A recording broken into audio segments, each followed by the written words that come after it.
ààrẹ bọ́lá tìǹbù ó ti fẹ́ fi ìdí tó fi ń pè é níjà gàba hàn èèyàn aṣíwájú ogun nídìí òṣèlú àti láàrin ìlú ó ti fẹ́ fi hàn àwọn olóṣèlú alátakò báyìí o torí níṣe ni gbogbo àwọn alátakò tó jẹ́ gbajúmọ̀ olóṣèlú iná tí ń rọ̀ lọ sínú ẹgbẹ́ òṣèlú APC lásìkò tọ́pọ̀ àwọn ọ̀tá ẹ̀ tí wọn kò fẹ́ kó ṣe sáà kejì táwọn lérò pé pẹ̀lú bí ìlú ṣe rí àwọn olóṣèlú yóò máa sá kúrò nínú ẹgbẹ́ òṣèlú All Progressives Congress ẹni ṣùgbọ́n tó jẹ́ pé kò tí ì yé àwọn alátakò bí ààrẹ Bọ́lá Ahmed Tinubu ṣe ń ṣe o nítorí pé níṣe ni àwọn olóṣèlú ńláńlá láti inú ẹgbẹ́ òṣèlú alátakò bíi People's Democratic Party PDP, New Nigeria People Party NNPP, Labour Party àtàwọn ẹgbẹ́ míì ni wọ́n ń sá kúrò nínú ẹgbẹ́ òṣèlú wọn tó sì ń sá lọ sínú ẹgbẹ́ òṣèlú APC táwọn alátakò ń sọ pé àwọn aráàlú ti kọ̀yìn sí. Kì í ṣe ìròyìn mọ́ pé àwọn olóṣèlú ńláńlá àwọn alátakò wọn ti ń kó ara wọn jọ tí wọ́n sì ń ṣèpàdé láti nǹkan bí ọdún tó kọjá pé àwọn yóò gba ìjọba kúrò lọ́wọ́ ààrẹ Bọ́lá Ahmed Tinubu lọ́dún 2027 táwọn ò ní jẹ́ kó ṣe sáà kejì ṣùgbọ́n tí ọ̀rọ̀ tí ó ti fẹ́ máa bẹ́yìn yọ báyìí nítorí pé ibi tí wọ́n fọkàn sí ọ̀nà fẹ́ gbàbẹ̀ lọ ṣe nǹkan táwọn alátakò gbára lé ni wípé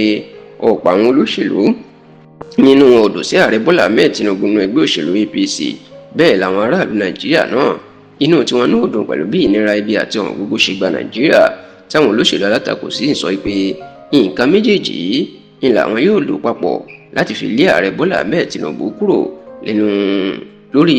ìṣàkóso Nàìjíríà lọ́dún 2027 ṣùgbọ́n tó jẹ́ pé gbogbo nǹkan tí wọ́n lérò ipá àwọn olóṣèlú alátakò yóò máa wá sínú ẹgbẹ́ òṣèlú wọn kò mà fẹ́ rí bẹ́ẹ̀ báyìí nítorí pé níṣe ni Tinubu ló ti fi òṣèlú hàn wọ́n láti nǹkan bí ọ̀sẹ̀ díẹ̀ sẹ́yìn àwọn olóṣèlú ńláńlá ẹni wọ́n ti ń darapọ̀ lápá gúúsù Nàìjíríà Southern Nigeria o èyí tó jẹ́ káwọn kan máa sọ pé Tinubu fẹ́ sọ ètò ìdìbò ọdún 2027 di àwọn ará òkè ọya kojú ara apá gúúsù èèyàn Northern Nigeria versus Southern Nigeria ṣùgbọ́n ní báyìí Tinubu tún ti jẹ́wọ́ ara ẹ̀ o fáwọn alágbára pé òun kì í ṣẹran rírọ̀ nítorí pé àwọn olóṣèlú ńláńlá ní apá òkè ọya èèyàn Northern Nigeria àwọn náà tún ti ń sáwá sí ẹgbẹ́ òṣèlú APC o lọ́jọ́ Ẹtì tí í ṣe Friday ọ̀sẹ̀ tó kọjá ní gbogbo sẹ́nitọ̀ mẹ́tẹ̀ẹ̀ta tó jẹ́ alátakò ní ìpínlẹ̀ Kebbi ìyàn sẹ́nitọ̀ Adamu Haliero ti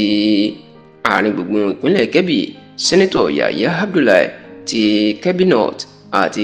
sẹ́nitọ̀ Garba Maidoki ti Kebbi South iná fi ẹgbẹ́ òṣèlú PDP sílẹ̀ o tó sì ti darapọ̀ mọ́ ẹgbẹ́ òṣèlú APC báyìí kódà gómìnà ọ̀mọ̀wé Nasir Idris ìlòkùn wá bẹ́ẹ̀ ni gómìnà ìpínlẹ̀ Sokoto